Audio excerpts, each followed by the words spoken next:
To gaslight someone means to manipulate a person into questioning their own sanity. This is seen in abusive relationships, and even after the relationship ends, the effects of gaslighting can still progress. Consequently, it is important to identify such a relationship as soon as possible. Get rid of gaslighters from your life and keep them away from contact for at least a year, if not permanently. Gaslighting is a form of emotional abuse that gives the abuser power to make the victim question their own mentalities. Here are 10 signs to help you identify if you are being gaslighted in an abusive relationship. 1. Using your fears. Abusive people often act charming in order to extract information from you and use it against you later on. They take note of your vulnerabilities especially for this reason. The abuser will want to feel like they're better than you and make sure you think that way too.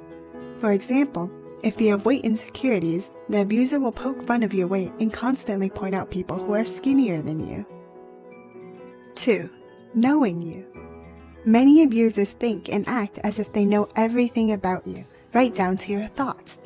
If you try to claim otherwise, they will assume you are lying. They may even try to convince you that you are lying to yourself. 3. Normal changes. This is one of the most obvious signs of gaslighting. If someone tries to tell you something is normal when you think it's wrong, you need to get out of that relationship. For example, if you don't want to take the next step in a relationship, but your partner calls you a prude rather than accepting your comfort levels, you should watch out. Keep in mind, abusers do not exist only in romantic relationships, but in professional relationships as well. 4. Questioning your sanity.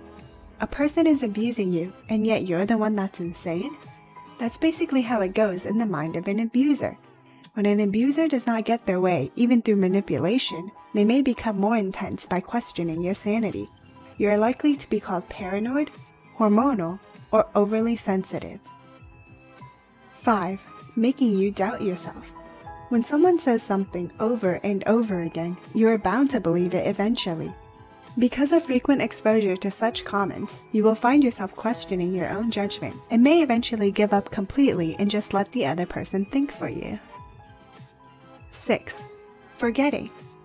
An abuser tends to have selective memory, where they may deny ever saying anything that upset you if you try to confront them about it. For example, they may have made a promise that was never fulfilled and then claim the promise was never made. 7. Making you lie.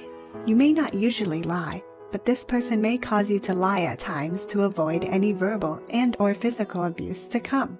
This lying is motivated by stress caused by the abuser. 8.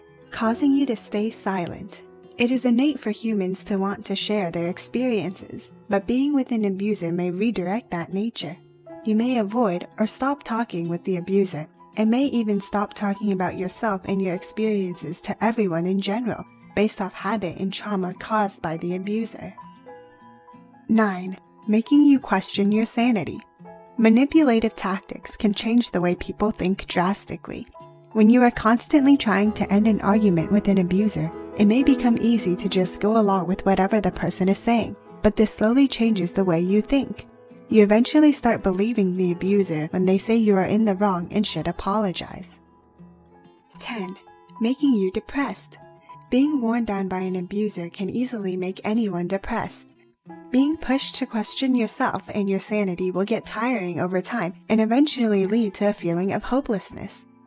Worst of all, because you think you have issues such as paranoia and memory loss, you are likely to search for treatment for the depression and the mental problems rather than for the issue itself, the abuser.